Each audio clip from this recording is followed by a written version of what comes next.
Every coming out story is unique. Some people come out to their parents multiple times.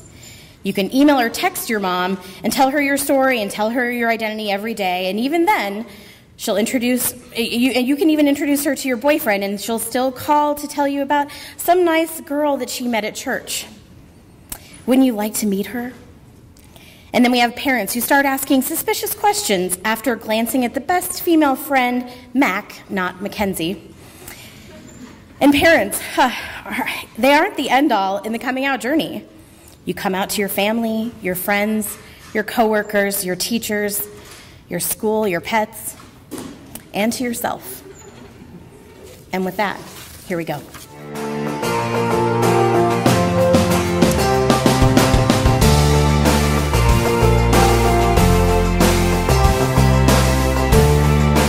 Let's call the person Blinky. It was the first time I'd seen my mentor in 3 years.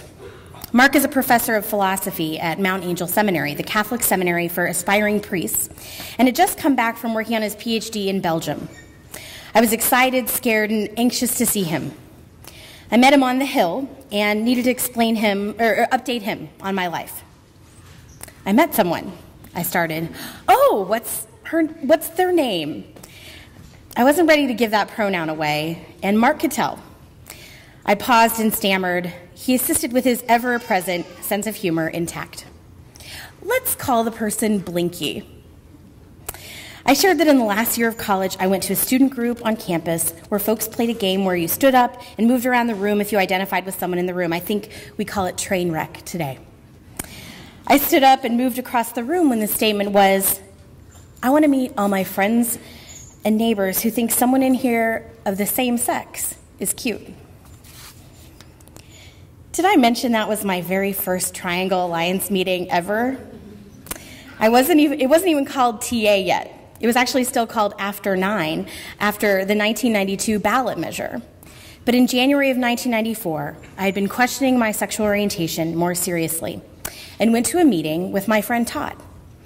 I was afraid everyone would see me and assumed that if you went into the Willamette room, which is now the first floor computer lab, that it was gay by association. So in the middle of the game, do I cross the room? I do think that one girl is cute. I decided to move. My heart was racing, my face was feeling warm. I felt all the eyes on me and it completely exposed as I crossed the room in a hurry, hoping no one would notice. But not everyone had stood up, which meant that my movement signaled my non-hetero leaning. I didn't want anyone looking at me. I was so self-conscious during the rest of the meeting. Had others noticed? What would that mean? I did think she was cute. I was so afraid. After the meeting, folks went out together and I was asked, so we saw you stand up and move during that question. Are you... God, it was too soon. I wasn't sure. Now it was 9 months later as I'm telling Mark about Blinky. How was this going to go? Mark was the one person I cared about the most in the world. And knowing we were at Catholic priest ground zero when I was telling him all this. Would he toe the Catholic party line? I jetted from their belief system years earlier. Mark never ever preached to me, but this was different, and I had no idea how he would respond. When I was 15, my home life was so bad, with a bipolar mom who was physically abusive, and I approached Mark, who listened and encouraged me to make a bold move to live with my dad, and that forever and decidedly changed the course of my life. I didn't want to lose Mark, and if I came out to him, I wasn't sure what the outcome of that would be. I continued to tell him about Blinky, that for the last several months I had crushed hard on this person, and when I finished my story, I revealed. And Blinky's name is Melissa. Based on my careful pronoun-free construction of the story, he knew. His immediate reply was, "Oh, that's great." Turns out Mark had long been an ally, that while he hadn't yet been in a pride parade, he'd long had gay and lesbian friends, and of course he was hanging around priests, so obviously he had gaydar.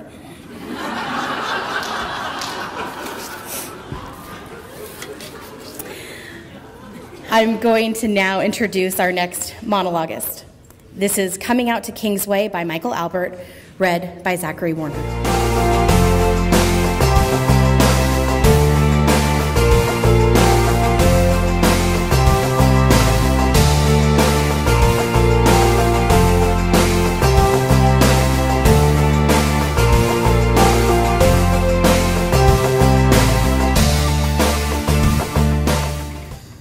So the last place I expected to find myself was in the middle of an evangelical Christian church in rural Ohio. After all, I'm Jewish and gay. And back then I was an avowed agnostic, though I would later come out as an atheist. But walking by Kingsway one day, I was struck by the sign, Deaf Ministry, it said. I was intrigued.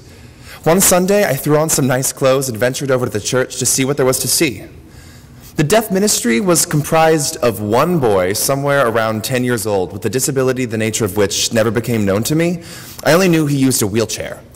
In front of him sat a woman desperately trying to keep up with the church proceedings. It was a struggle for her, and painful to watch. Though I had yet to see the inside of an ITP classroom, I was able to feed her some of the many signs she was missing. By the end of the service, I had replaced her in time to interpret the sermon. And that began my 9 months of service as a volunteer sign language interpreter for the Kingsway Evangelical Christian Church. I wanted to practice. It was a short time later that I was outed to the church as Jewish. But I didn't know it yet. This was a church where they passed communion through the rows in a tray, followed by another tray of tiny little thimbles of wine. Obviously, I passed on consuming the cookies and juice. My client asked me why. I'm Jewish, I signed back. Jews don't take communion, and that was all he needed to know. But his father, an elder on the leadership council of the church, saw the exchange. Apparently, he shared his knowledge with others, but I was oblivious. Then came the day I made a speech to the Student Government Association, televised on the campus closed-circuit TV system. It was in support of removing the military ROTC from our college. We had passed a non-discrimination policy for the Bowling Green State University that included sexual orientation. It was fair to wonder aloud if an institution which blatantly excluded gay men and lesbians operating on campus would be in conflict with that policy. Many eyes saw that speech that night. Some of those eyes attended Kingsway. One of them was a college mathematics professor, also an elder in the church. As openly gay as I was, it didn't occur to me that my sexual orientation would be a surprise to anyone. But a surprise it was. About that time, the church was preparing for their Christmas concert with some neighboring churches, and I was preparing to interpret that concert. And then the minister asked me to step into his office. He informed me that my services were no longer welcome at the church, though he was magnanimous enough not to kick me out if I wanted to sit quietly in the pews and listen. He explained that being in a leadership position, which I guess meant sitting at the front and flapping my arms, would cause confusion for anyone coming to the church who knew about my lifestyle choice and saw me leading the worship. Whatever would they think? My thoughts raced. I figured, wouldn't they just assume I was there interpreting for a deaf child? I figured, in fact, they probably wouldn't think much of anything at all. I really didn't understand what he was talking about, and I couldn't really comprehend how I could be fired from something I was never hired for in the first place. The pastor decided to hold a meeting between me and the church elders. But I didn't face the elders completely alone. I had an ally. I'd asked Todd to come with me. Todd, you see, was the head honcho for the BGSU Campus Crusade for Christ. He was an odd bedfellow, to be sure. I befriended him when his organization signed on to a petition in support of sexual orientation being added to the university's non-discrimination policies. He explained to a surprised lesbian and gay alliance that as Christians, they supported equality, even if they didn't support the homosexual lifestyle. We could live with that. And we did even do a couple of joint programs with them on the topic of spirituality and sexuality. And Todd agreed to come with me to the meeting to help me navigate the righteous justice of Kingsway. I thought he could help. After all, he spoke fluent Christian. Maybe he could make them understand. They didn't. One of the elders, I recall, refused to even look at me. The young boy's dad was there. I asked him how a father could let his son miss out on communication on the basis of a prejudice. There was no reply, though I had the sense that church harmony was winning out over linguistic access. I asked the church how they could let me stay in my leadership position for 9 months when they knew I was Jewish, but then allow my being gay to be the last straw. We thought that by hearing the gospel, you would come to know the love of Christ, was the answer. Apparently, being gay made that hope now futile. I left the room. Todd remained to meet with them privately. After about a half an hour, he came out and quietly but firmly suggested I let this one go. I still love interpreting in religious settings. I find that most people of faith are sincere and open and loving and accepting. Religious themes are amazing in sign language. The ceremonies are beautiful. The environment is usually joyful and reverent. The music is pretty. The congregation is there to share a wonderful communal experience. But Kingsway did teach me one lesson. I will never again make a contract to interpret for a church without letting them know in advance that I am gay and Jewish and an atheist.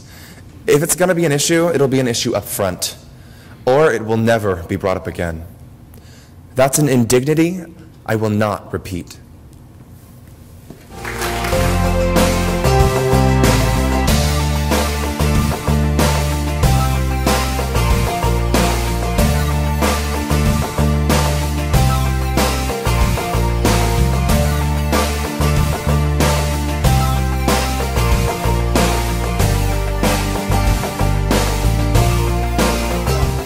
"50 years ago, during the start of my high school years, I will admit that I had very little to no idea what the LGBTQ community was.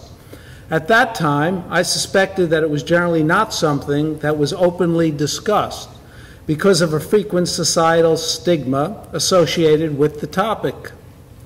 I think the closest I got to broaching the topic was when someone called another person a fag in derogatory jest, and I remember being clueless. Was it a British cigarette, I wondered? I was raised in a strict religious home. Now you know which religion. Matters sexual, conventional or not, were simply not discussed, ever. When I went to college, my education expanded beyond the classroom. As a freshman, I remember being approached by 2 young men on separate occasions. Frankly, I think I understood what they wanted, and it scared me. In my second year, I joined a fraternity house. The cook, who had been with the house for decades, was named Dimone and cared proudly and deeply for the fraternity brothers. He was an elderly, married, black, bisexual, as he explained, and he did need to explain what at least part of that meant. He became a friend, and we sometimes drank milk and scotch back in the kitchen. I also befriended his close friend, Carl. Carl was a delightful and honest and respectable individual who liked a good time of any kind. This was 1969. Carl, a few years younger than Dimone, was a forklift operator. He dressed flamboyantly and left no doubt that he was clearly happy and proud to be gay. Over the next few years, I learned much about perspectives I never even knew existed. When I started dating my now wife, Meg, Carl invited Meg and I to his house for an afternoon party, or a party that began in the afternoon, in Sayreville, New Jersey. But it lasted long into the night. We attended and met gay men and women, bisexuals, cross-dressers, and I wonder if we were the only so-called straight guests there. It hardly mattered, and a good time was had by all. While I believe I never had any real prejudices toward the LGBTQ community, these few years helped me to appreciate the diversity of individuals that were different than me. Fast forward 50 years. I work in a community where I can make an impact by reaffirming the rights of us all. On a personal level, I hope I've been able to provide some support to a few young people here tonight whose parents have had challenges accepting who they are. Thank you for this opportunity to tell my short story.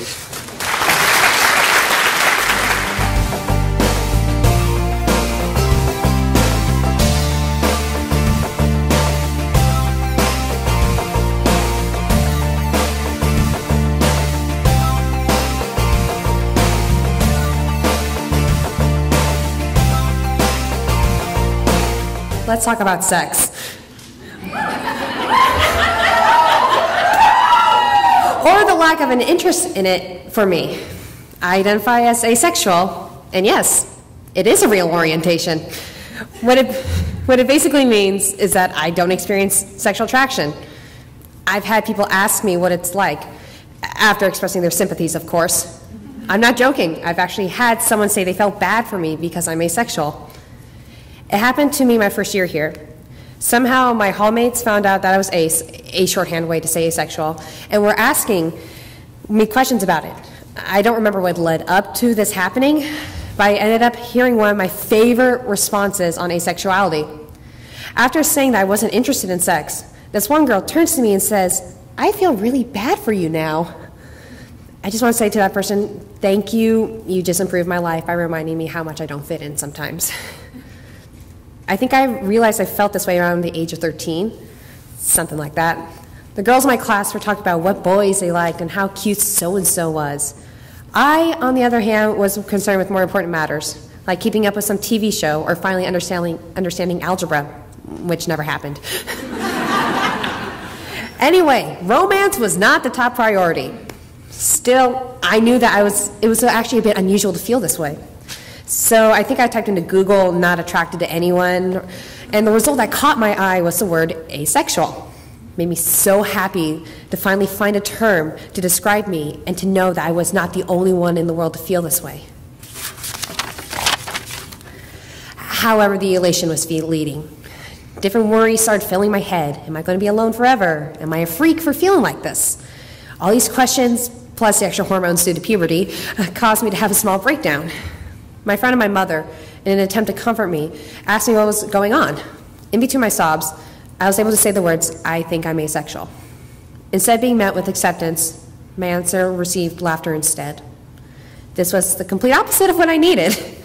Instead of being given a hug or comforting words, I was laughed at. I had completely exposed myself to their judgment, and that is what I got. I was told that asexuality was not an orientation, and that it means you reproduce with yourself, and that's for sponges, Sam. Apparently, I'm a sponge has evolved quite a bit. After this experience, I decided that I was wrong about myself, and that it was just best to ignore what I'd been feeling, just carry on and believe I was going to be normal someday, that something would just click, and that everything would be all right. I went through high school keeping quiet, hoping that everyone would just leave me alone. The only time I ever heard anyone say the word asexual was when my religion teacher, Mrs. Perosa, who actually was an English teacher, as the old religion teacher had been previously fired for reasons I don't want to go into, talked about how she actually knew people who identified this way. That was almost like my wake-up call to show that this identity was present in the real world. Someone else besides some random stranger on the internet was talking about this. I almost wanted to write a note thanking her for her talk, but that involved outing myself, and I was not ready to do that at all. I think an aspect that plays into this reluctance is the fact I went to a small private Catholic school. We didn't have anything like a GSA, so there are no resources for anyone who identified as anything except straight and cis. Needless to say, I stayed pretty quiet. Speaking of Catholic school, allow me to go on a tirade on what it was like to be raised Catholic and come to realize you're not straight. You think I'd be like the perfect Catholic, right? The celibacy of religious life would be a breeze.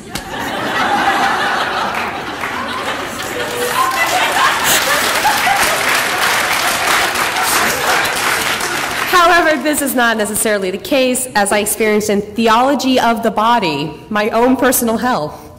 Trust me, Catholic hell's only competitor in being horrible and pain-filled is the experience of being queer and in that class. Basically, they were saying that sex is a beautiful thing as long as it's between a man and a woman and within the confines of marriage. There are so many things I kind of disagree with that statement, but one aspect I wanted to know was what they thought about asexuals. Are they making the angels cry by not copulating? Is this experience so mind-blowing that they are unfortunate to miss it? Like, one thing I saw that made me laugh was one Christian magazine that said asexuals can't exist because God made sexuality. So those who claim to be asexual are repressing something that God gave them. But how can I reject something I was never given? Basically, what I've learned over the years is that either nobody cares or they just don't believe in asexuals. Some people claim aces don't belong in the queer movement. For example, to some heteroromantic aces, which are asexuals who experience heteroromantic attraction, are basically straight. Others claim that aces are not oppressed at all, so they should stop their complaining. I actually find that a bit ironic, as those people are becoming kind of oppressors themselves. Whatever, I guess. There are still arguments over what the A stands for in LGBTQIA. Most of the time it stands for allies, so I like to think it stands for asexuals, or both, you know? Both is good. Some people say being ace must be great, thinking it will solve all the relationship problems. This, being kind of offensive, is a major misunderstanding, as asexuality has its own set of problems. Instead of improving relationships, being ace more likely hurts my chances of having one. Another reason it actually kind of sucks is that there's no community to be part of. The asexual community mainly exists online, so that human element is gone. There's nobody on campus who I can really talk to who's experiencing the exact same feelings as I am. Also, because the movement is so young, there's no asexual culture. There are no icons for me to look up to. You know, there are great queer icons like Neil Patrick Harris, Ellen DeGeneres, and Laverne Cox. You know what aces have? SpongeBob SquarePants. I'm not joking, he is apparently asexual. Yes, my one role model is apparently a talking sea sponge who everyone thinks is annoying. Not really a confidence booster, is it? Some people say their queer identity is one of the greater blessings in their life. For me, it actually kind of feels more like a curse. It makes me not really fit in with either straight or queer society. I constantly have to check to see if the queer community is going to accept me. I'm missing out on an experience that society says is amazing and is what makes you human, and it severely limits my dating pool. I guess the A doesn't stand for either asexual or ally. It stands for alone.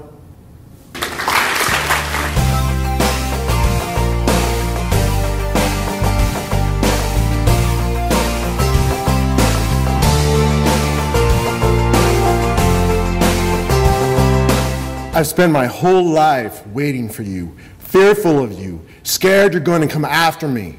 Been scared since I was 16, 17, something like that. Wasn't sure if you'd be alone, but scared there'd be 5 or 8 of you. Like that time in the park when your lot chased Malia and me for a couple blocks, throwing bottles at us while we were dosed. Not cool. I've prepared for you. I've got so many ways of burying you, you don't know, because you never bothered to stay for long.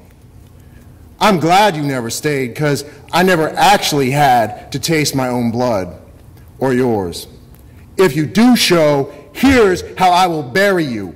I'm going to tell you some of the ways I'm going to bury you. I'm going to bury you. Since I was young, I've seen you war on my people, gay people. What we do, be too smart for you, have too much fun, smile too much. That's it, I think. Jealous because we're gay. Gay's much better than being scared. Tell you that from experience. First way I bury you, I overwhelm you. Pulled this off when I was 21. It was easy. Do lots of acid, drop out of school, and tell my parents I'm bi. Sure, you sent some skinheads around my way, but they didn't touch me now, did they? No, they didn't. My hyperbole won. Overwhelming force. It was a trifecta. Force was so overwhelming that my parents didn't even meet my man till we'd been together for 10 years. Truth, like Gulf War I. When I found D, I was in heaven. I had my own Mac Bolin. That man's Alpha Butch, and I'm his. No one touches me.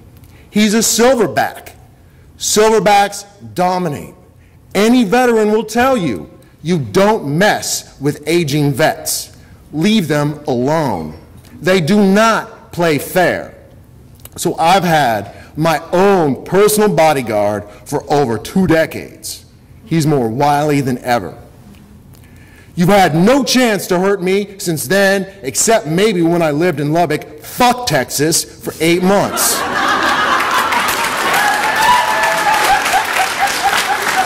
Who's gonna touch me when my man's a combat vet who worked with military intelligence and special ops in Vietnam? Harm me and you're buried. Now I don't really know what to do with you. Seriously, Past 15 years, you've been easy. Kept on hoping in a way that you'd show up so that I could rhetorically moon stomp you just like Nazi skins do fags. We've had skirmishes, but I shut you down. Every time. D and my 10th anniversary shut you down. You're like, wow, gay people, relationship, 10 years? Most straights can't touch this. Now it's 22 years, but the response is the same. Few people get it. I know you don't. LGBTQ, straight, whatever. Keeper love. That's what we have. We're keepers. Over 2 decades, working on our 3rd. What you got? But now what do? I spent the past 25 years making ready for your war. My fear of you defined who and what I am. So thanks, I guess. I was so scared of you beating me down, of killing me like in Torch Song, of raping and humiliating me, that I built the safest, most loving environment possible. But I'm done with this shit fear of you. I'm the victor, you're buried.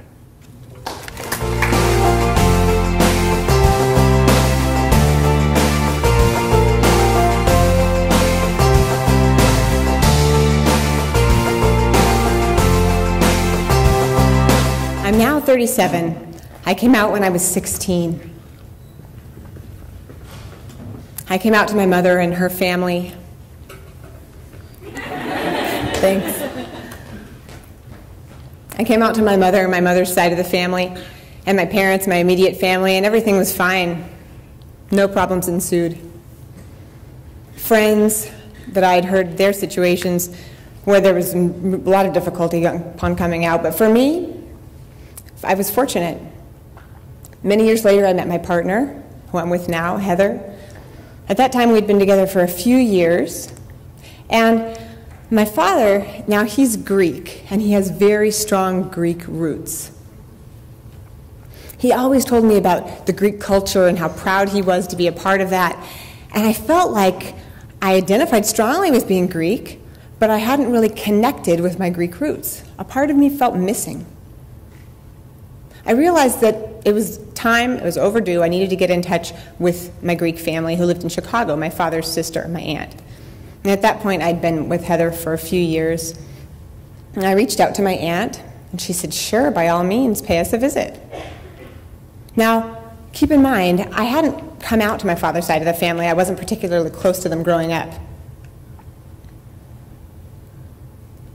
I'd visit them on occasion, but we weren't particularly close.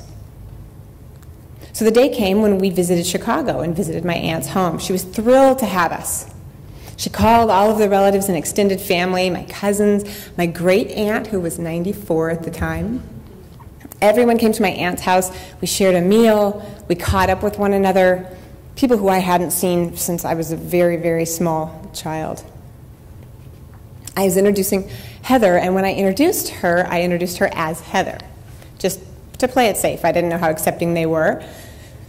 So I didn't come out necessarily to them right away. We had dinner, and many of the family members spoke Greek only and very little English. So I'd have an aunt who was interpreting from Greek to English, and then Heather, my partner, was interpreting for me English to American Sign Language. So we had quite the interpreting circuit going there. It was a little hellish, but we managed. And I believe it started with my great aunt, but the main topic of conversation turned to whether or not I had a boyfriend. I said, no, I don't have a boyfriend, actually. Heather was interpreting this, mind you. I said, no, I don't have a boyfriend. Well, matchmaker began. Well, are you interested in Greek men? Who do we know? Who do we know that we could set you up with? The ladies particularly took off. Who do we know? What available men are there that we know that we could say, oh, well, he's a little too old. No, he's a little too young.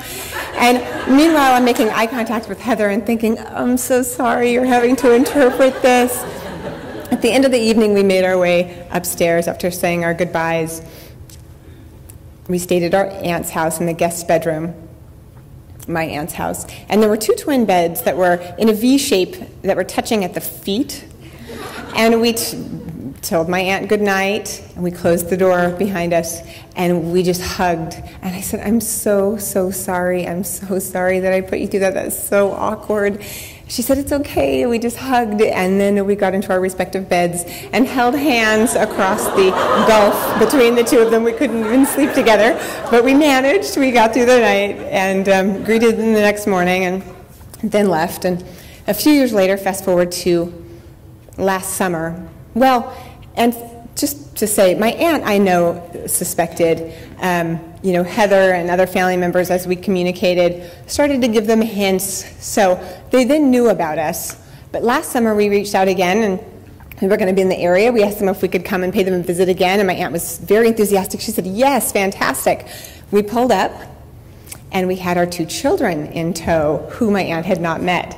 We showed up at the door, and she said, hi, and who are these children? And we said, well, these are our children. So, yeah, she's still going.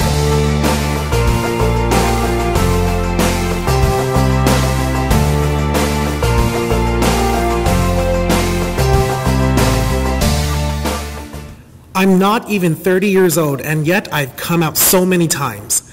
I wonder if there are any doors left to open in my life. Of course, I know there are more. There are more ways I will grow and understand my intersecting identities, more barriers within myself that need to be broken down, and still more pieces of myself that I have left to share. I first came out as a bisexual woman, then as a lesbian, and now, finally, I am out as queer, and that's only my sexual orientation. I came out as a gender non-conforming butch, then genderqueer, and now I am out as a proud trans guy. Interjected throughout my gender and sexual orientation journey have been other outings, converting and coming out as Jewish, gaining comfort and appreciation for my introvert tendencies, coming out as a lawyer, which doesn't always generate the best reaction, and so much more. Each piece of my identity, both past and present, is an important piece of me. Just because I sought to medically transition, for example, doesn't invalidate the piece of me that is still very tied to my genderqueer and gender non-conforming identities. Those are layers of my gender identity, and although you may not always see those pieces, they are still there, like a gem hidden in the earth, treasured and beautiful. So I guess I want to come out today as layered. I am a queer, Jewish, trans guy, and introvert. I have battled anxiety and depression. I have overcome challenges with family, health, and identity. I am happily married to the woman I started dating when I was 18 years old. I am an activist, a progressive, a geek, a lawyer, and a skeptic. I am a suicide survivor. I am a lover and a fighter. And I am still learning.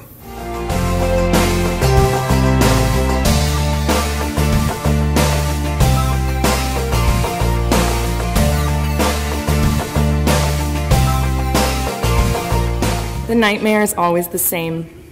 I open my eyes to find that I've been engulfed in a wooden shipping container, just big enough to hold the bed that my husband and I share with our 3 small children. Claustrophobic and terrified, I spring to my knees and pound on the wall with my open palms. It's wood, I wail. It's fucking wood, striking the wall again and again until my hands burn and throb. I lie back down and moan. My hands hurt so bad. Why do my hands hurt so bad? My husband consoles me as he explains. It's another night terror, Breana. You're okay, you're safe. I feel anything but. At 28, an unbroken chain of boyfriends culminated in a marriage to, inarguably, the best one of them all, at which time I quit my full-time interpreting job and had 2 babies in 1 year. I thought I had finally gotten the life of my dreams. But then 4 years later, the nightmares started. Looking back now, it's almost comical to me that the imagery could be so symbolically cliche, but well, there I was, trapped in a box, struggling to beat my way out. That's when I met Lola. I probably should tell you that from the time I discovered myself as a sexual being, I harbored secret fantasies about my girlfriends. In college, I agonized endlessly over whether or not I was gay, but no matter how angst-ridden I was, I could never quite figure out how to cross the threshold into actually dating any of the girls I crushed on. I grilled my friends who were lucky enough to have made the mysterious leap successfully. How do you do it? How do you flirt with girls? Just like you'd flirt with anyone else. So finally, 10 years later, at 32, I found myself falling, helplessly, madly, head over heels in love with a woman. This is the part of the story that you might think is the conflict. I'm sitting here nursing my 2 toddlers, married to a man, in love with a woman. But you see, my husband and I had an open marriage. We believed in non-monogamy and specifically polyamory. Falling in love with another person in and of itself was not a deal breaker. The deal breaker was how I fell. It was as if the walls of that box that contained my marriage suddenly fell away. All the rules about who I, as a woman, should be in relationship to a man no longer applied with Lola. And I was suddenly free to just be me, my complete, organic, whole self, showing up in a relationship with another complete, organic, whole human being. It wasn't that I no longer loved my husband, it was that I did not know how to show up with him in this way, didn't know how to undo the script that seemed to be coded into my DNA for the way a woman should be with a man. As I uncovered these truths about myself, I started to feel a pull to make the changes visible. But after years of carefully constructing my image to exclude anything that might be perceived as undesirable, coming out, allowing myself to be seen so fully, seemed impossible. Until the day when it was more painful to hide than it was to risk being seen. I was spending time with my parents at their house in Portland on a warm spring day, wearing a sweater to hide the bruises covering my arms from my newfound love affair not only with Lola, but with rough sex.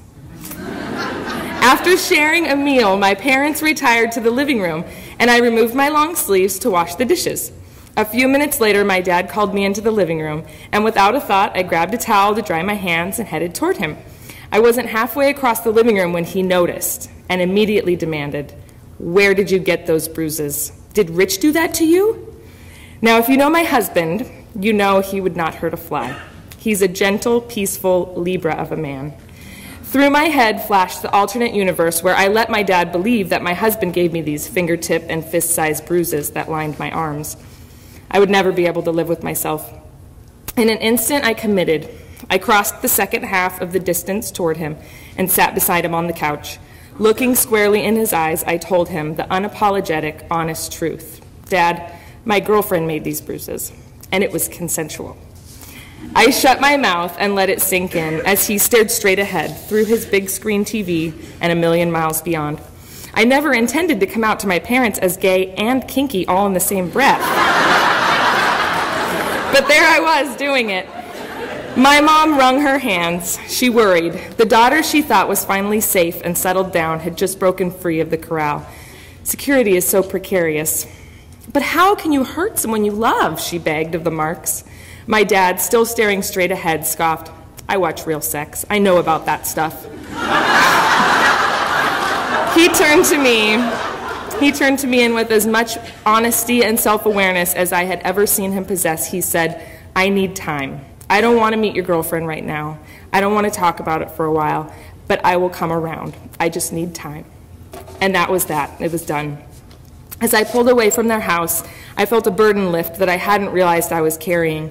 I felt light. I felt free. It was no longer my secret to keep. It was in their hands. Whatever their reaction, it was theirs, no longer mine. In that instant, I realized the beauty and freedom of living life by following my own heart and letting others have their experience. That is heaven. Then in mid-November, 6 months later, I got a call. It was my dad. My dad never, ever, maybe not once in my entire life, called me. Keeping in touch was my mom's job. So cell phone ringing, I clicked talk. "Hello?" I say. "Hey," he responds, "I was just calling to invite you and Lola to Thanksgiving dinner." Tears. From that day on, my dad has been my biggest supporter. And besides my relationship with myself, the connection that was clarified, rebuilt, and strengthened the most from my coming out was my relationship with him. Tonight, I'm here with my partner, who has a penis. I'm navigating my way through coming out again. This time coming out as a queer woman who's fallen in love with a cis man. The space and the healing of the last 5 years spent in relationship with women has allowed me to find my voice, my perspective, my way of showing up fully in relationship with another person, something that I felt sure I could never do with a man. And here I am, falling more in love with myself every day as I journey into this new territory of being completely true to myself while sharing my life with him. And those night terrors, they're a distant memory.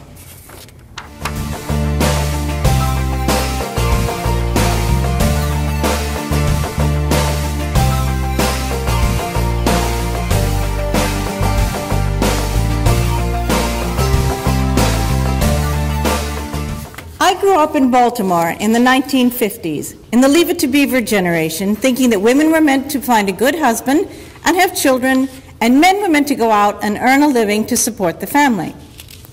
My parents had dreams of me marrying a nice Jewish professional man, a dentist perhaps, have children, and ride off into the sunset. The closest I came to this was a marriage proposal from a very nice Catholic guy who had studied to become a priest, offering to convert to Judaism for me. But I just couldn't cozy up to the idea of marrying anyone, much less a guy who was about to become a priest.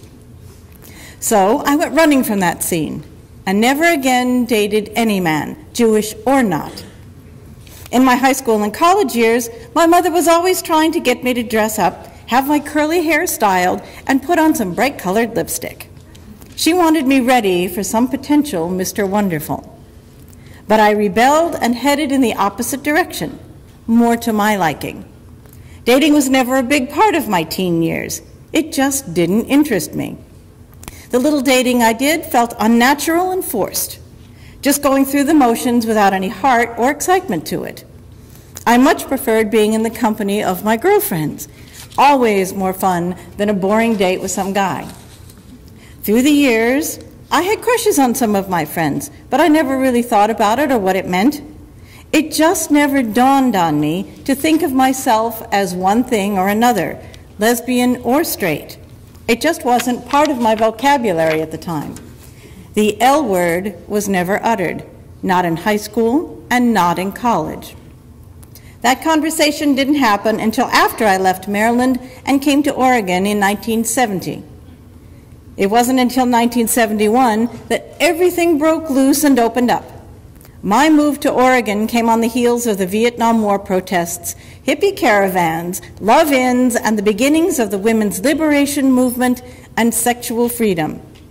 The time was ripe for a change of all kinds, and I was lucky enough to be there, a part of the great cultural revolution, where people were encouraged to speak their minds and be themselves. And that included coming out of the closet. Gay pride was here. My move to Oregon was the beginning of a new life for me, and there was no going back to my previous life in Maryland. I didn't know that in 1971 I was about to meet my life partner, 44 years and counting, at a women's consciousness-raising group in Salem, and that together we would come out of the closet to these women, to our friends and our family, that we would speak at schools and come out saying the words, "I am gay, I am a lesbian." We dressed ourselves in our lesbian/hippie uniforms of overalls, plaid shirts, and boots, and went out to tell our story. We were received well and sometimes applauded by those who heard our message. Coming out to friends and coworkers was the easy part.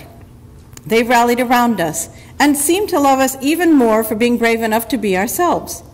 My brother and sister were fine about it too. They were not surprised. But it was telling my mother that concerned me. I knew she wouldn't be applauding this news. Regretfully, I came out to my mother by phone, probably not the best way to do it, but I was in Oregon and she was in Maryland.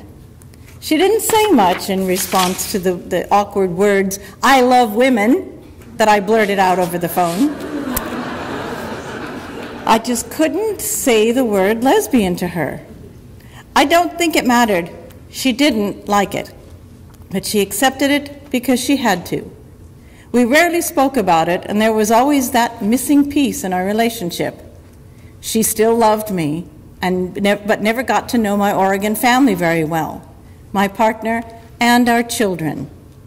This is the saddest part to me. I think if we had lived closer, she would have gotten to know us as a real family. I wish I had done more to make that happen. Together, we would go on to raise 2 children, have 4 grandchildren, and yes, 1 great-grandchild so far. We were just living our lives, benefiting from the groundwork that was laid early on in the late 60s and early 70s.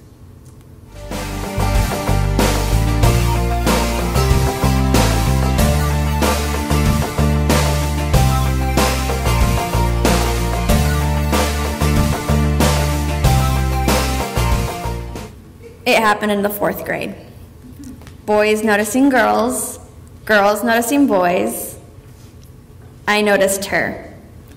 Dark, coiled locks, pale skin with freckles on her nose.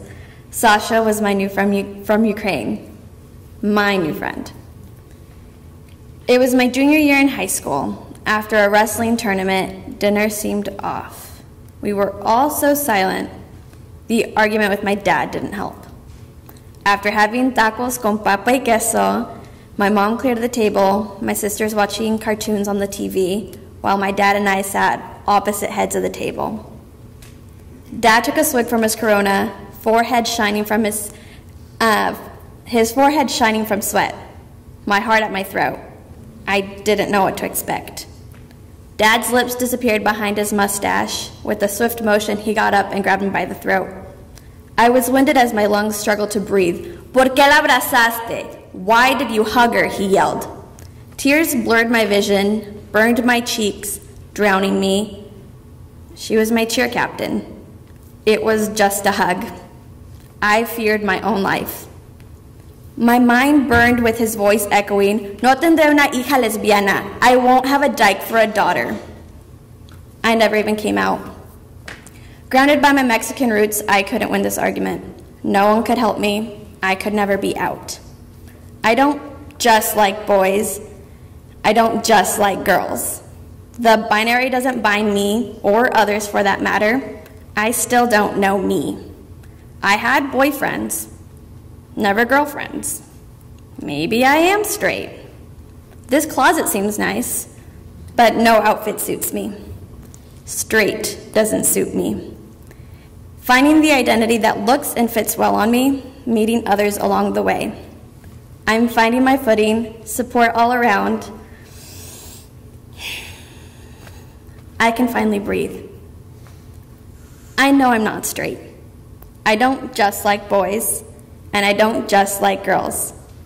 I'm pansexual.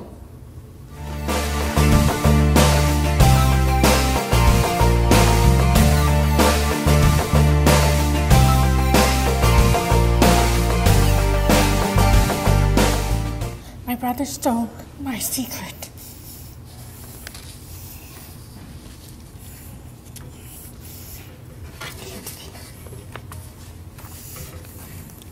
He took my own so exciting secret, leaning toward, sorry, I'm having trouble seeing. Okay. Okay. Leaning towards my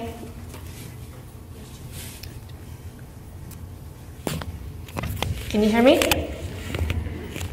Okay. Thank you. This helps. Leaning towards close to my mother's face, my brother said to her, "Your daughter that you raise is a lesbian." Those words thundered in my head. I can still remember the feeling of blood draining from my body, how my body felt when they were shaking, my hands gripping the pillar of my mother's newly opened candy store. Mom was standing at the cash register when my brother was just opposite of her. At first, my mother was just standing there, calling my brother a liar and telling him to get out of the candy store. "How could you?" escaped my lip. With fire blazing in my eyes, I could just barely remember the shock of my mother's face when she whispered to me, "Is this true?" The next thing I knew, I chased the son of the bitch out of the store, calling him a fucking coward. I made it to the front door with tears streaming down my face. Two ladies were just walking across the street, turned around and looked at me bewildered. My brother was gone. Breathing hard with clenched fist, my insides still shaking, I turned to face my mother. She said to me, "Now I won't be able to see my grandchildren again. Thanks a lot." Devastated, I ran to the back of the store, pulled my knees to my chest, and just bawled, thinking I wasn't ready. My parents aren't ready for this. I had just only kissed a girl just a month before. Mom eventually came to the back of the store. She said to me, "Call work. You're in no shape to go in. I'll take you home."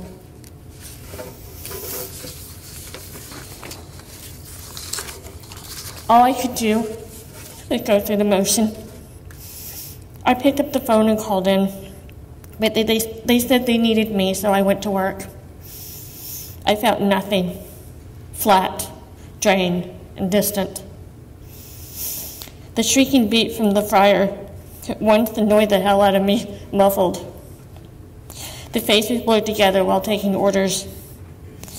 I can't tell you how many times I lost count of the Cokes that I just kept dropping. I couldn't hand them off to the customers. For once, mopping duty was welcome. I always hated getting stuck with that duty. But today, no arguments. I took the mop and bin and slowly, quietly mopped the lobby. All day, all I could think, I wasn't ready for this. He stole my identity and crushed it into a million pieces. The identity I wanted to explore before telling my judgmental parents. None of my girlfriends are welcome to my home. Honestly, I wouldn't dare bring them home, not to my loving but dysfunctional family. Each time I spoke about a friend, a girl, an eyebrow would shoot up. I would have to emphasize, no mom, no dad, she's straight, I'm not fucking the girl. I'm not sure which is worse to be asked. Is he black or is she queer? It seems like my parents have a long way to go. After all, it is 2015. My brother stole my secret and crammed it down my mother's throat. Who does that? Last Christmas, my brother genuinely apologized to me 20 years later. I forgave him, not for his benefit, but for mine. Regardless, that day is still a part of me. You can put together a broken plate, a glass, or vase, but you can still see the cracks.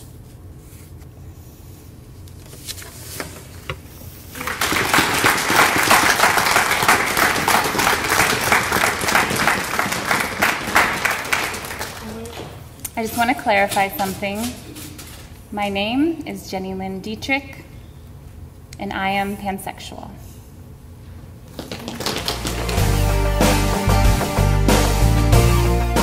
Gender is weird, and I don't like it.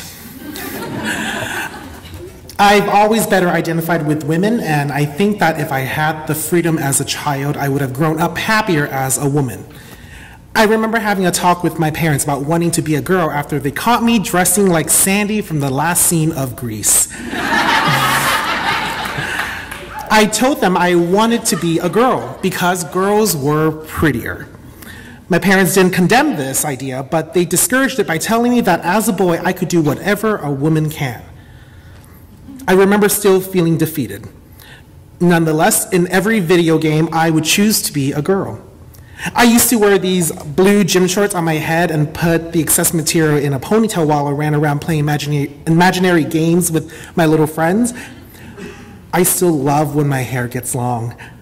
And I love makeup. But whenever I try to wear eyeliner or eyeshadow, I get really upset because I don't think I can pull it off.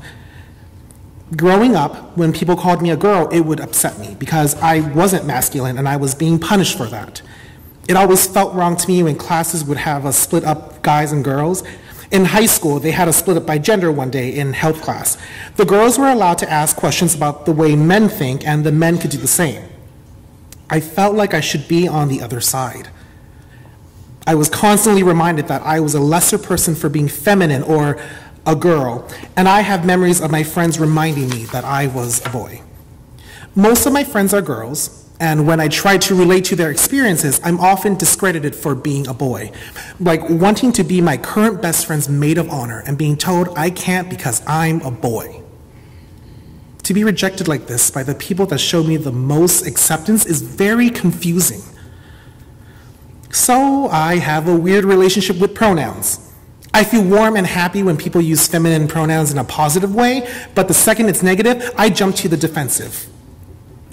If I asked everyone to use feminine pronouns, it would be so painful to hear the discomfort in their voices, and I would worry about being challenged for wanting to identify as a woman. People would ask me about my appearance, how I feel about my body, and why I don't want to be a man, blah, blah, blah, complications. I wish there was a pronoun switch on my wall that I could flip and everyone would start using she and her. I still battle with femininity because it is more apparent than my masculinity. But I like that my masculinity and my femininity are present and visible in my personality. I know in my heart that I identify as a woman, but I'm still figuring out what that means for me. If there were a way I could go into a machine and come out with a fully functional body of a woman, I would.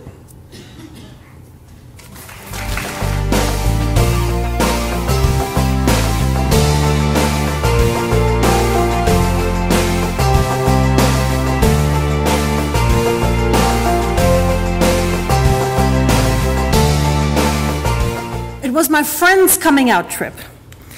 We went on an erotic lesbian reading, a certified gay dance, met up with another college friend who had shared these struggles of self-discovery, and ate and shopped, and ate and shopped. Now, the other friend, the ally who came along for the trip, I had met twice before on visits to Alaska. She was hoping to retire in the next year or two and move to Portland. Perfect opportunity for her to get the lay of the neighborhoods and see what she might like. By day 2, the other friend and I were flirting like crazy, although I did not at the time identify it as such. There seemed to be a magnet pulling me to her. On day 5, she borrowed my bike and managed a spill that hurt her back, so we kept her on ice and rest while coming out friend and I had a dance party in my living room. My husband sat in a corner on his computer, fairly unfazed by any and all events. I went to take a new ice pack to the other friend, and as I went to place it behind her back, I came very close to her face. I jumped back. She called me a tease, and I went back to the living room to keep dancing and figure out what the hell had just happened. Had I wanted to kiss her? Oh no, I couldn't have. I had never been attracted to a woman, and believe me, I had asked myself 100 times if I could be. I was fine being married to a man, and if it wasn't to my particular husband, I was pretty sure it would be to some other man. I thought, oh, I'm sure I'm just caught up in the fun with my friends, and when they go back to Alaska, I will go back to normal. That evening in Portland, coming out friend had an appointment. The other friend and I were left alone. We sat on separate beds and decided we needed a nap. The 2 to 4 hours of sleep a night had not been serving us well. But I couldn't sleep. I turned to her and said, can we talk? And she immediately replied, yes, please. I tried to explain how I'd never been attracted to a woman before, and I didn't understand what was going on. And then I said, but I want to kiss you. And she looked at me and said, get over here. For a moment I hesitated, but then I moved to her bed where she gave me a big hug. But I said, I can't kiss you.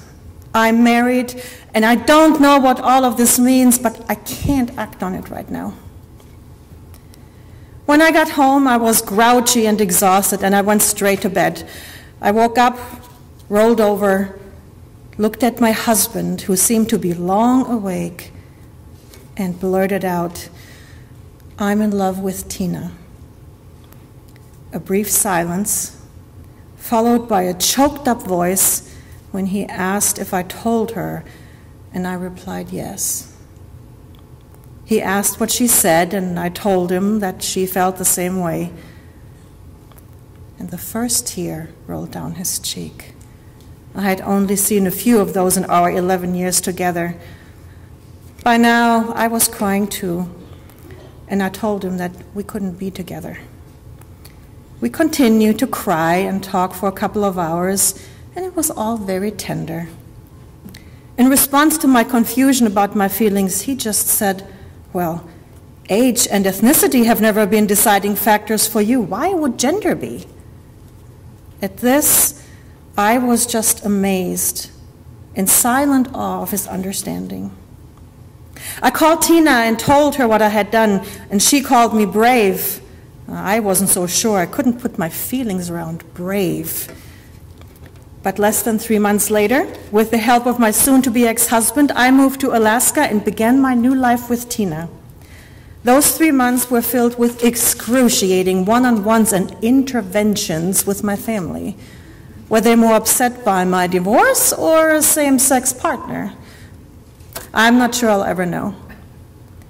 But the point is this. I found myself. I found my person. I found a happiness I had not known before, and I looked forward to life. I'm finding my tribe, and while it's sometimes painful that my tribe is not always or much of my biological family, I'm grateful for every member. I'm humbled by the light and the support that so many do offer, and I am beyond ecstatic to marry Tina this summer and finally be able to call her my wife.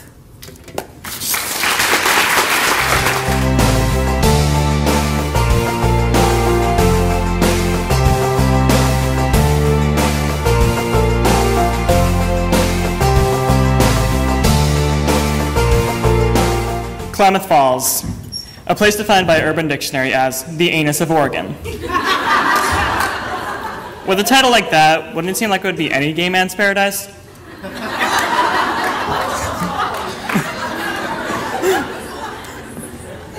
Unfortunately, Klamath Falls didn't live up to the expectations Urban Dictionary set. Instead of being a big gay Shangri-La, Klamath Falls reenacted the seventh circle of hell to people identifying within the queer community. You see, I've known that I was gay since I was 12. My friends and I were goofing off on a trampoline. One of my guy friends fell on top of me, and, well, something suddenly came up. You know what it is. Yeah. Even though I've known about my sexuality since middle school, I didn't come out until I came here to Western. You see, the vast majority of people in Klamath Falls have conservative views with the same beliefs and debate tactics as Bill O'Reilly. If you thought human rights were more important than the Second Amendment, you were immediately seen as a threat. And needless to say, if I had come out back then, I might not be here today. Though the citizens of Klamath Falls were already unbearable, the high school I attended made the entire experience of being a closeted gay youth into an inescapable nightmare. Henley High School, nicknamed Cowpie High, a rather suitable name for a school located in the anus of Oregon, was a special blend of anti-queer ideology. populated by boondock hicks, conservative Christians, and the general high school assholes, not the kind coveted by those gays, though. Henley became the place of my nightmares, especially the nightmares of losing the few friends I had. In a school as small as Henley that lacked any form of GSA or even mentioning of one, closeted kids like me had to take whom we could get. Hence, almost all my friends were some sort of conservative religious person, which made my situation even more terrifying. I could handle the thought of people I didn't even care about rejecting me for being gay, but I couldn't stomach the idea of losing the few people I held dear to me. This epiphany hit me during the fall of my junior year, the year when I would start reaching my hand out to the closet door, wanting nothing more than burst out, covered in glitter, and make myself known to the world. In 2010, the world observed the first Spirit Day, a day of solidarity for those lives lost due to LGBTQ bullying in schools. For Spirit Day, people are supposed to wear purple to show their solidarity because purple stands for spirit in the pride flag. Unfortunately, I didn't own anything purple because, colors are gendered and that sucks. But I wanted to show some way that I cared, even in the hellhole that was Henley. So in French class that day, I asked my friend Chriselle if I could borrow her purple marker. When she asked why, I just started talking to her about what Spirit Day was and what it represented. To which she immediately and cattily replied, I'm against that, right? As soon as she said those words, my heart jumped. What would she have thought if she had known I was gay? Even though she wasn't one of my closest friends, and she never did accept my friend request on Facebook, by the way. Not a good friend. I still couldn't bear the thought of losing one of the few people I had at that school. Because of what she said, I had to pull my hand away from the closet door, leaving me trapped in a state of self-hatred and despair. After I've come to Western, a lot of people have asked me, how the hell did you survive Klamath Falls? Better yet, how the fuck did you survive Henley High School? And the answer to that is actually really simple. My parents. When it comes to parents, I won the frickin' lottery. My parents have known that I was some sort of queer since I was about 2 years old. When I was 2, I told my mom that I don't think that I'm supposed to be a boy, I think I'm supposed to be a girl. And so my original coming out story was when I was 2 years old. And ever since then, my parents have shown me nothing but the utmost support. Openly discussing queer identities with me and encouraging me to watch queer and trans-related shows just so I could get a grasp on who I was. And since then, I have changed from my 2-year-old perspective of being a trans woman, and now I identify as a gay man. Not done yet. Don't clap yet. And they were fantastic parents, and for Klamath Falls, they are the most amazing people ever. But even though I had that strong support system at home, I just couldn't bear the thought of coming out in Klamath Falls. So I didn't come out until I came here to Western, which has given me the best queer environment I could have asked for, which I'm very thankful for. Growing up in a small Bible-thumping town is one of the hardest things for a closeted youth to go through. For myself, the threat of losing my friends and being tortured at school paralyzed me, from realizing that there were people who would accept me for who I am, no matter what. I never understood that I could have come out to my family back then, and that I could have had one area of that town where I felt safe. I let my fear take control of me, and I lost the opportunity to give myself the haven that I desperately needed. If I could give any advice to young people who are going through similar situations to what I went through, I would tell them to find that person who is like my parents, someone who's going to understand who they are and someone who won't turn away from them. Because even if you don't come out to them, they're still going to save your life, because my parents saved mine.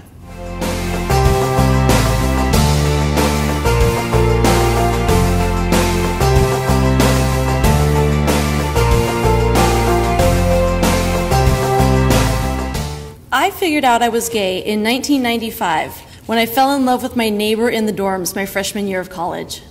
For several months, I didn't tell anyone about my new discovery, but as the summer wore on, I decided to confide in my younger brother. When I finally told him, his response was, "Oh, you're gay? That's all?" I was worried it was something bad, like cancer, or worse, that you were pregnant. He went on to say that now the wallet in the back pocket, the Doc Marten boots, the watch the size of my head, all made sense. Near Christmas of 1999, my whole family packed up and went to see the Seattle Men's Chorus. Each year we did something special around the holidays as a family, usually in Seattle. This year my mom chose our event. Why she picked the Seattle Men's Chorus, an all-gay 200-man musical extravaganza, I have no idea. But we all jumped in the car and drove up to Seattle for the concert. My first clue that this would be a notable evening should have been that my dad experienced men in lace-up leather pants and mesh shirts for probably the first time ever. Also, the women in the audience tended to come in sensibly shod pairs. The concert ended with Baby New Year wearing a light-up diaper, swiveling his hips suggestively on stage as all the auditorium lights blacked out to mimic Y2K. As we drove home, the car was unusually quiet.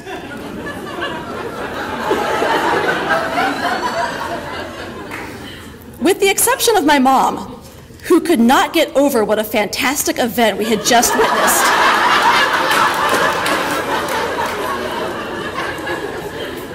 She exclaimed, "They were so musical and so handsome and had such showmanship. And just think, they're all gay. They look so normal." Then she announced, "Well, it just goes to show you never know who's going to be gay." The car fell totally silent. My brother gave me a death stare from the back seat, as if to say, the shit is about to hit the fan, and we are all going to drive off the road in a fiery crash, and it's going to be your fault. In response to my mother's pronouncement, all I said was, "Yup." To which my brother said, "Yup." And my dad went along with the crowd, I guess, and also said, "Yup." We agreed. You just never know who's going to be gay. Shortly after the Christmas near miss, I decided that I should find an adult confidant in whom I could entrust my story. I chose my piano teacher since I knew she had gay male friends, and after all, if she was even remotely connected to show business, she must be open-minded. However, I learned that timing and location are everything. I chose to come out to her at the roller rink. We were there with her 2 young daughters, whom I had babysat for several years, and as they shot ahead of us, she and I wobbled around the corner on our 4 square skates, and I said, "So I'm gay." She turned her head and looked at me in surprise and said, "What?" just before she forcefully fell over backwards. They had to clear the rink while they helped her off to the seating area with a suspected mild concussion. I felt terrible. But to her credit, she was very supportive, smiling and nodding and promising not to tell my parents. By the summer of 2000, I realized it was time to tell my parents. I was in graduate school about 5 hours away from home, and my mom was down for a visit. I looked at her in earnest and said, "I have something to tell you." She looked back at me and immediately realized I was very serious, and so we sat down on the couch and I said, "You know how you're always asking if I've met any nice boys? Well, the thing is, I'm not into boys." And I burst into tears. My mom was fantastic. She consoled me and said that she was surprised, but in hindsight, perhaps the clues had been there. After a long talk, I sent her on the drive home with a book called Now That You Know, and a card with information about joining PFLAG. I knew she had made it home when my dad called and said, "So your mom told me your news."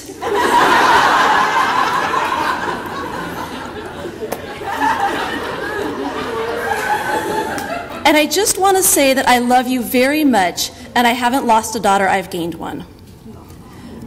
Over the next few days, I started receiving letters and phone calls from relatives, family, friends, even our church pastor. All along the lines of, "We heard you're gay. Congratulations." I think my mom had taken it upon herself to spread the word, And make it clear that if you weren't with her and being supportive, she would disown you. My parents and friends and extended family have continued to be extremely supportive. So much so that my parents are now on the board of their local PFLAG chapter and openly advocate for LGBT visibility and support. They help parents and friends of those coming out to work through shock, surprise, denial, and misunderstanding. Not everyone has as much support as I did coming out, and it can help to direct family members to support groups. I did finally find where my family draws the line of tolerance when I came home one summer and had gone off caffeine. My mom said, "Now look here, if you're a lesbian, fine. If you're gluten-free, fine. But people in this family drink coffee, damn it." I'm currently very comfortable in my life, surrounded by support, drinking coffee, albeit decaf.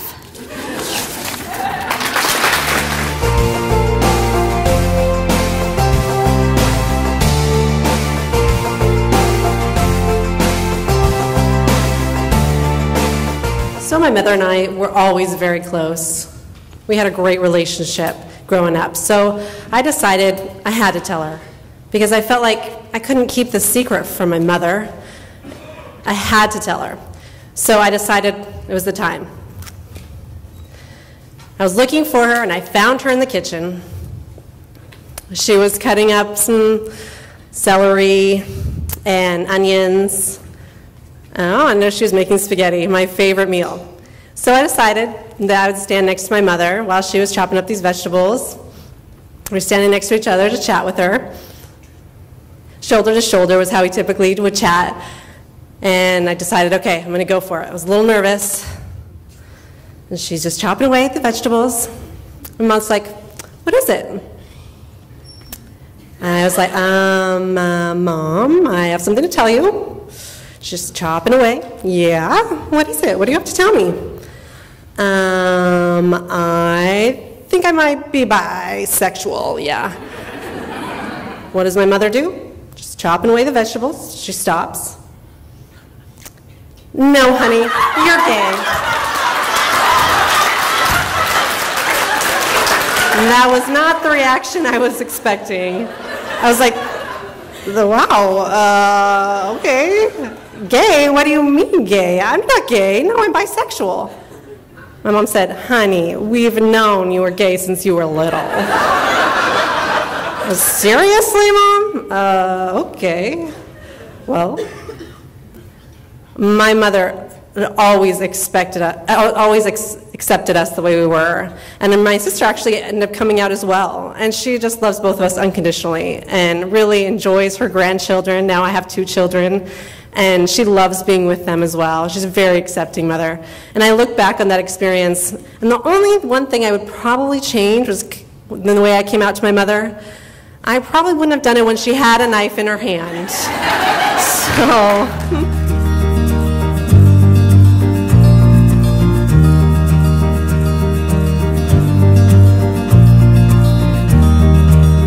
The words I'd like to share with you this evening begin with my brother Jerry, who is about 1 year older than me and is gay. I'm a believer in love and human rights and legal rights and equality. When I was 4 years old, Jerry and I were walking along the edge of a logging road near our house. The dirt broke away, and in the ensuing landslide, we were both buried alive. Jerry managed to dig himself out, and then me. 4 years after, I had the same dark, scary dream that would be like the aperture of a camera opening slowly to reveal my brother's face. We have always been close. I would love him even if he joined the Republican Party. After high school, Jerry paid for my first year of college, which I wasted. Actually, I ditched class and got wasted with some buddies most of that year. I got married to the love of my life on June 1st, 1968. and she's with me tonight. Her name is Sue. Thank you. Then Jerry and I did 2 years in the Army from 1969 to 71. He married Marcia while he was still in the Army and then moved to Portland. I stayed in Coos Bay and started working in the logging industry and then later teaching. We began raising a family, and except for a couple of visits, Jerry and I didn't have much contact. Jerry came out in March of 1973 in the form of a letter sent to our immediate family. My dad came over to my house to talk about it and wondered what he had done to cause Jerry to be gay. I learned later, apparently both of our parents thought that our father was the cause. It was no big deal for me. It had no direct effect on my life. Sue and I talked about it, but we were busy with 3 kids and work and church, so the topic didn't come up very often. Over the next 20 years, Jerry lived in Hawaii, New York City, and finally settled in West Haven, Connecticut. The next big and bad news regarding Jerry came in May of 1989 when he was diagnosed HIV positive. I felt the ground shift under my feet. The idea of losing my brother to a disease that seemed like a sure death sentence was painful to think about. I wanted to do something, but felt helpless due to the greatness of existence and the meager resources at my disposal. Sue and I visited Jerry the following year in October of 1990, about a month after he had started taking his first HIV drug. We never spoke about it, but we all acted like it would be the last time we'd see each other. I know Jerry has witnessed the, I'm sorry, I lost my place. I know Jerry has witnessed the deaths of scores of his friends and loved ones. I think he has somehow managed to cope with the grief while living a full and meaningful life. He is currently doing well, medically speaking, due to constant monitoring and healthy living, and I'm thankful for that. But I have never told him what a gift his life is to me. He owns and operates a home organization and cleaning service and is married to Alan, and they live in Connecticut with their dog Flash. I'm here tonight to tell you that I'm coming out in 100% support of all human and legal rights, which I believe are overdue, owed to, and deserved by all LGBTQA and every other letter you can think of family. I have arrived at this conviction after reading a lot and listening to the struggles of loved ones like CM and my brother Jerry and many of my former students. There was a time when my words were opposed to my heart. I was raised in, lived in, and worked in an environment that gave little or no thought to the use of racist, bigoted, or demeaning jokes or comments. It was the social currency I traded with friends, family, coworkers, and fellow Catholics. However, as I have gained a greater understanding of love and our human family, such rhetoric and thoughts are not possible for me. My last 2 words for you are compassion and love. I pray compassion is woven into every thought and action, and love is more important than anything. Love is more important than anything.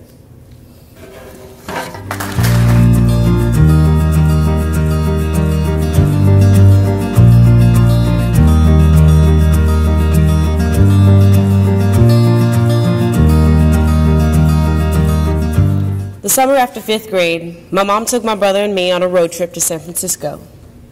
Driving up and down the hilly streets of the city, I sat with my brother in the back seat of our minivan. We both were wearing cargo shorts, t-shirts, and baseball hats. People used to think we were brothers. It was there in our minivan, driving through San Francisco, that my mom explained to us what homosexuality was. The exact words she used I don't remember, but I was terrified. What if that was me? What if I was homosexual? What if I was different? I remember telling myself that as I looked across the bay, tightly holding my baseball hat, that I was not going to be different. I started 6th grade that fall at a new school. I stood out. I was the new kid, and I didn't dress or act like the rest of the girls in the class. The first day of school, I wore my favorite baggy orange t-shirt and cargo shorts, and I was the only girl playing soccer with the boys at recess. One girl spent the first few days of school trying to figure out whether I was a boy or a girl.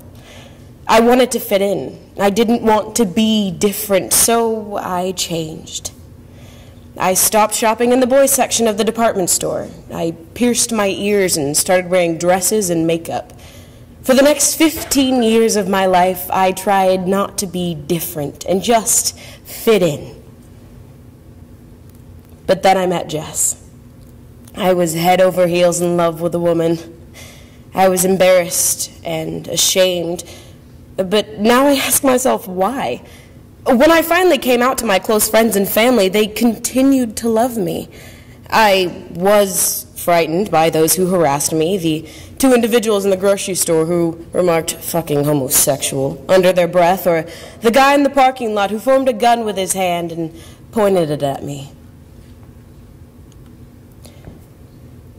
I was annoyed by those who stared at my partner and I holding hands in a restaurant, but in those moments I just held her hand tighter. These were not the people I was hiding from, so who was I hiding from? One day when I was driving home, loudly singing aloud to a love song and thinking about girls, I jokingly said to myself, "You are so gay."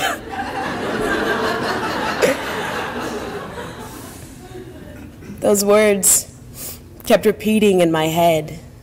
"You are so gay. You are so gay." I remember starting to laugh and saying out loud to myself, "Yeah, you are gay." And what is wrong with that? I felt relieved, exhilarated, and free. It was in that moment that I discovered that the only person I was hiding my sexuality from was me. I was the one struggling most to accept and love me for me. I was the hardest person to come out to.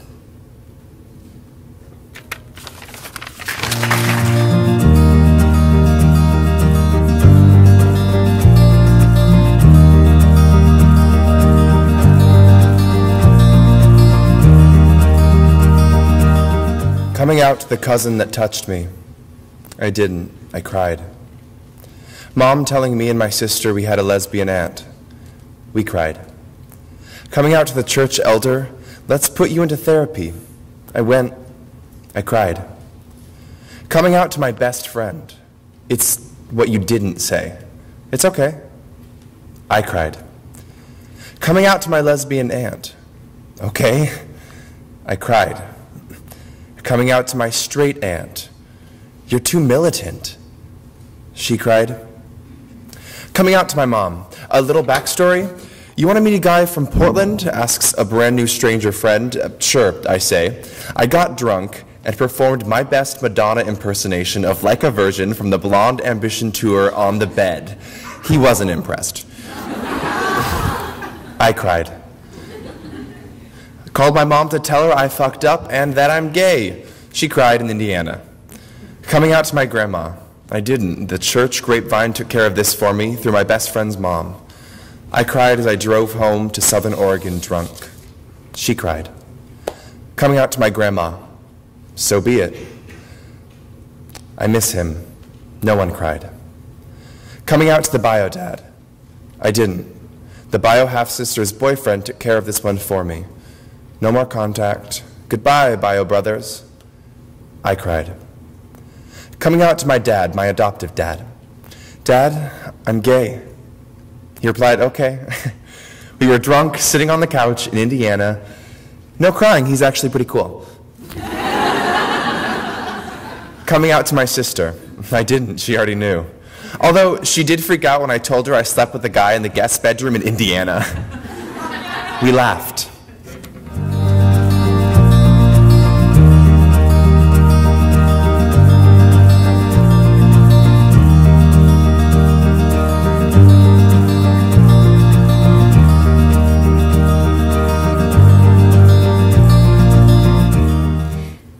So, it's sometime early in 2000 and it's snowing in Salt Lake City, Utah. Tracy and I are grad school friends and she has picked me up so we can go work on a research project. We're chatting in the car about who knows what. And the windows are all frosty from the cold. And she says something about us straight women. I don't even remember what the comment was. I just remember thinking, should I correct her? Does it matter that I identify as bisexual?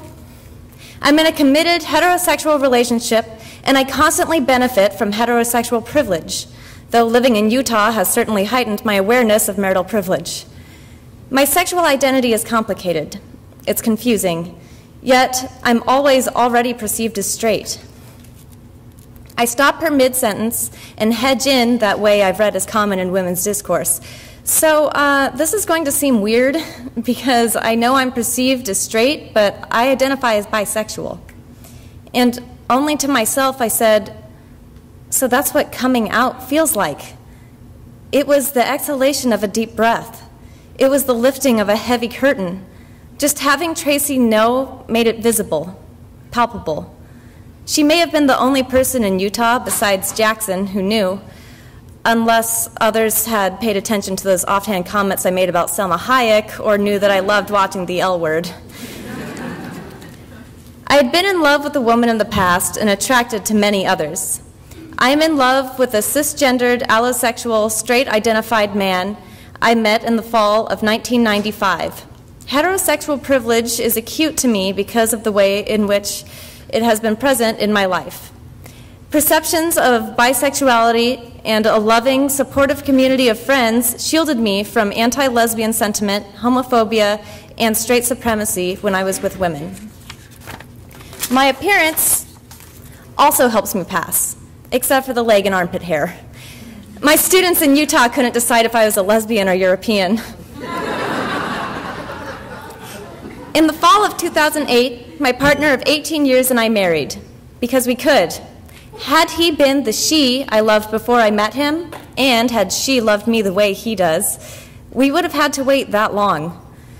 When he proposed to me in late 2000, shortly after I came out to Tracy, I said I wanted to wait for federal marriage equality to get married. I never thought it would be so long of a wait, and I certainly never thought the feds and the state of Utah, for Christ's sake, would get there before Oregon. Waiting did two things. It energized my activism as a lobbyist for marriage equality, from signature gathering and fundraising to having 13 years of conversations with people about why we're domestic partners. I found places to stand on the movement for the LGBTQ justice and equality. And it helped me connect on an emotional, personal level with the injustice of a system which would deny marriage to gay and lesbian couples. I don't think it's morally wrong for people who are heterosexual to have been married under straight supremacist marriage laws.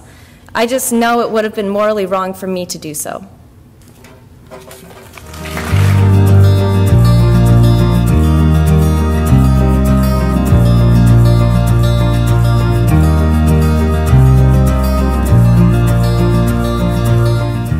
I've never been the conventional masculine kind of guy. From my toddler years all the way to adulthood. My parents divorced when I was 2, and until she remarried when I was 5, it was mostly mom and me during my formative years, dad 2,500 miles away in Tennessee. To this day, she is still one of my heroes, and I identify with women role models more often than men. It was in the 2nd grade that I suddenly became the girly boy.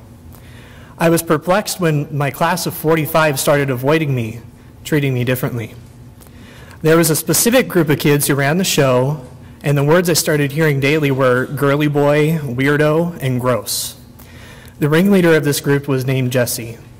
And no matter how many times I tried to be her friend, Jessie wouldn't accept and would continuously make scenes to ensure that I was left out and that the class followed suit. The most vivid day in my memory was a sunny afternoon when I attempted yet again to join my friends to play wall ball. My requests to play were ignored as if I wasn't there, other than the looks of disgust on the bullies' faces. I sighed, dejected, and decided that I didn't feel like playing after all, laying down in the shade of a tree. Jessie came down and looked at me.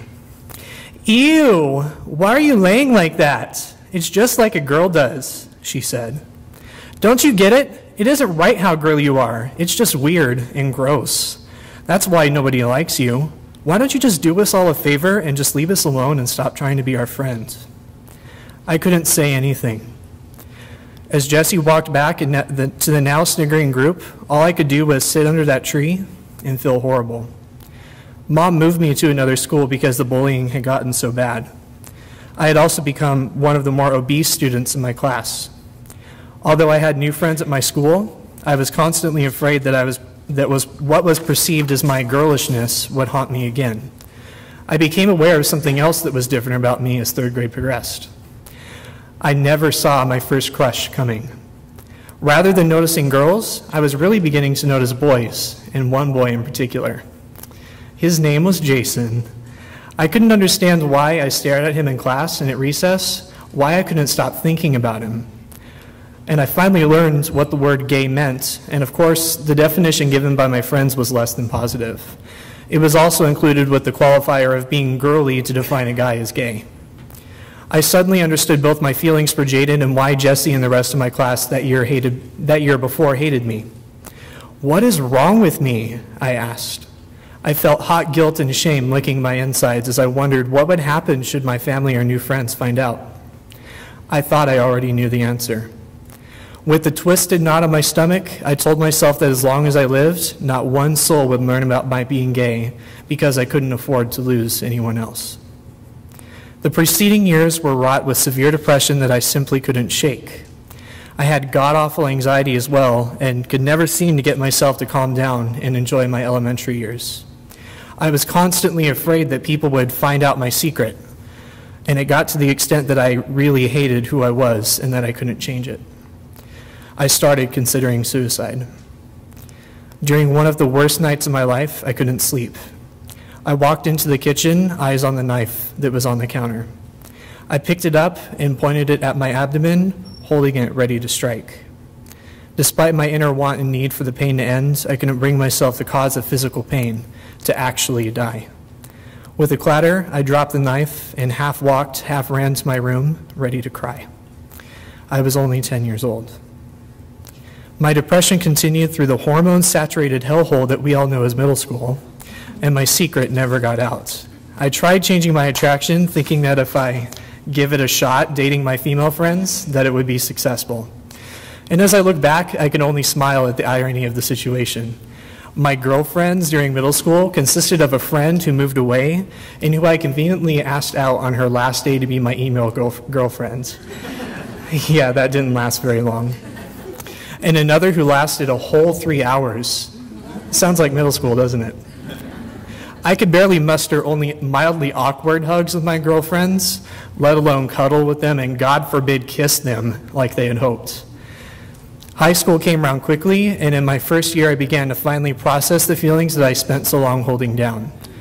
After one more attempt at a girlfriend, who is now my best friend, and we can only giggle at the fact that we actually dated, I decided that I would be done with trying to force myself to like women.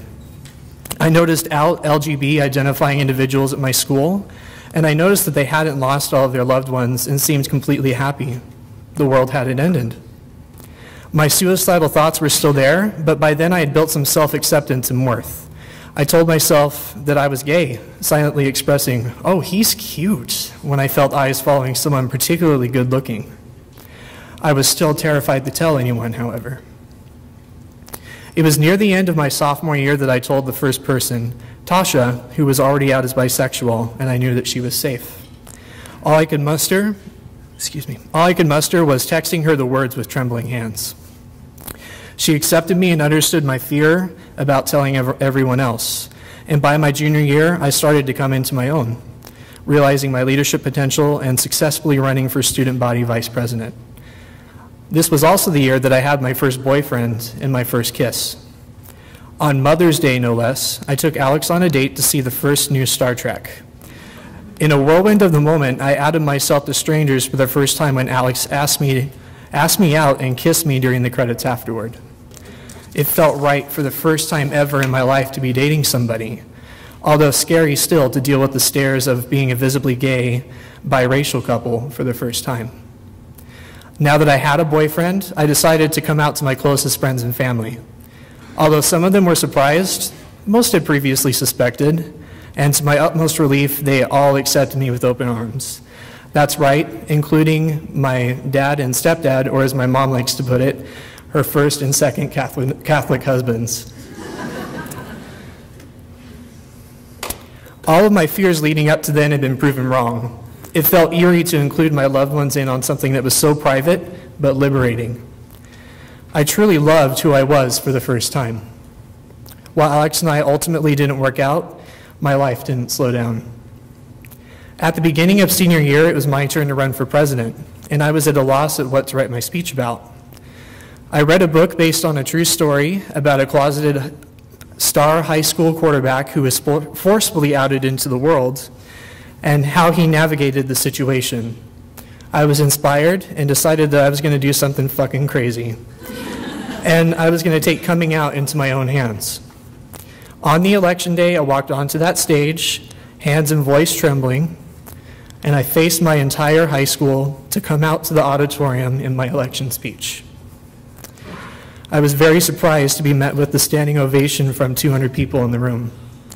Not only was I met with the utmost enthusiasm and support of my community, but I won the election that day. 5.5 years have passed since, and I still consider it to be the single most terrifying, yet most liberating and brilliant thing I could have done for myself. I have been able to tackle college, have it fully paid for, and now a career that means something to me.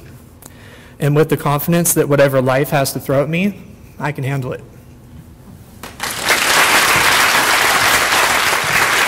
So these stories that you've heard tonight are ultimately about courage, compassion, and connection.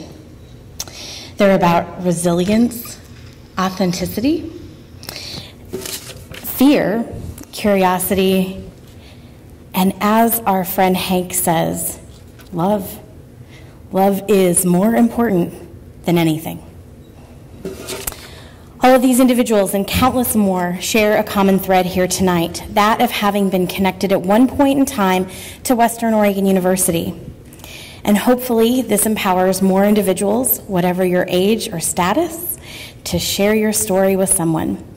Whether you identify as lesbian, gay, bi, pan, queer, questioning, trans, cis, asexual, or yes, I know among you there are many allies to one or more of these identities. And we know that when we share our stories, we open hearts and minds, and folks move towards compassion and understanding and love. And I love all of you for coming out tonight.